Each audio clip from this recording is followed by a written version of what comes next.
In the danger. अब ऊपर एक क्या बैठा हुआ था, पेड़ के ऊपर कबूतर बैठा हुआ था। अब उसने देखा, he saw the ant in the danger, उसने खतरे में देखा कि अरे ये तो खतरे में, ये बह जाएगी। Then what happened after that? देखा, are you seeing? देख रहे हो आप? ठीक है, अब क्या हुआ? And the dove plucked a leaf and let it fall into the stream close to him, and the ant climbed onto it and floated safely to the bank. आप उसने क्या किया, जब डव ने देखा कि क्या है ये तो डूब रही है, तो उसने क्या किया, फटाफट से एक पत्ती को तोड़ा पेड़ से और उसने उसके पास में डाल दी। तो क्या हुआ, एंट के पास में डाल दी। उसके बाद क्या हुआ, एंट क्या करी, पत्ती के ऊपर चढ़ गई और फटाफट तैर के कहाँ को आ गई, नदी के किनारे को आ गई, मतलब बच गई, बाहर आ गई, नदी के किनारे आ गई और बाहर आ गई। अब क्या हुआ, shortly afterward a bird hunter came. Hunter, do you know hunter? शिकारी, शिकारी शिकार करने वाला, ठीक है, ये है bird hunter. Is it visible? हाँ, this person is bird hunter, okay. अब वो चिड़ियाओं का जो शिकारी था ना, अब वो आया और वो पेड़ के नीचे खड़ा हो गया। Stood under the tree and aimed his gun at the dove। अपनी बंदूक कहाँ पे तान दी, ऐसे करके, like you know, बंदूक ये दिख रही है, is it visible? बंदूक तान दी, कहाँ पे तान दी, डव पे, डव मीन्स कबूतर पे तान दी। The ant saw the hunter and in order to save the dove, stung him on his foot। अब क्या हुआ, जो वो एंट थी ना, जिसको उसने बचाया था, डव ने, कबूतर ने बचाया था, उस एंट ने देखा कि वो जो हंटर है, शिकारी है, वो क्या कर रहा है, उसको मारने वाला है। तो उसने फटाफट से जाके क्या किया, उसके पैर में स्टंग किया, काट दिया। स्टंग मींस, स्टिंग का मतलब होता है बेटा डसना।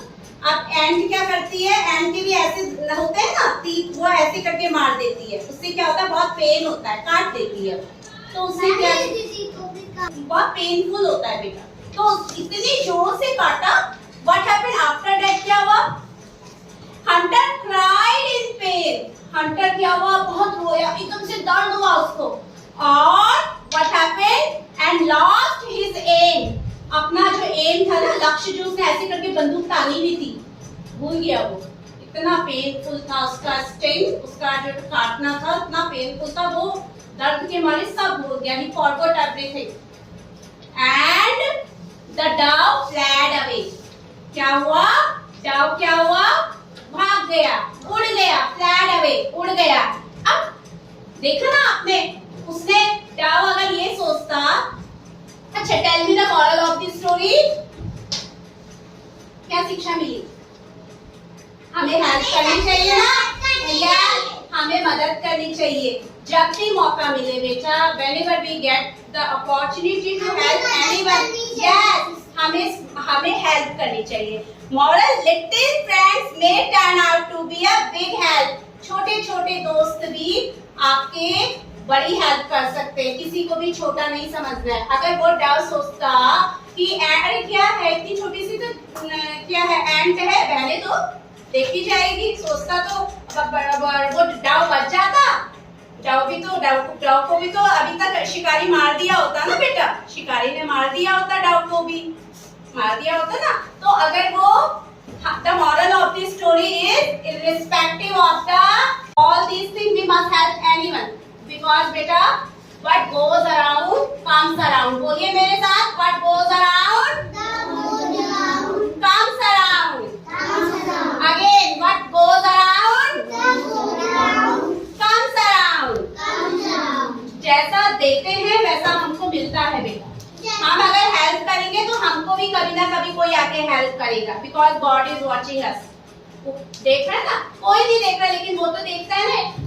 गॉड डू यू नो, घर पे मम्मा लोग वर्शिप करते हैं, वर्शिप डू यू नो, पूजा करते हैं ना, एवरीवन, मम्मा पापा सभी करते होंगे, वर्शिप करते हैं ना, करते हैं वो, because they worship us now। Whenever we have the opportunity to help one, we have the chance to help anyone, we must help। Okay? हमें मदद करनी है, हमें कुछ नहीं सोचना, बस हमें मदद करनी है।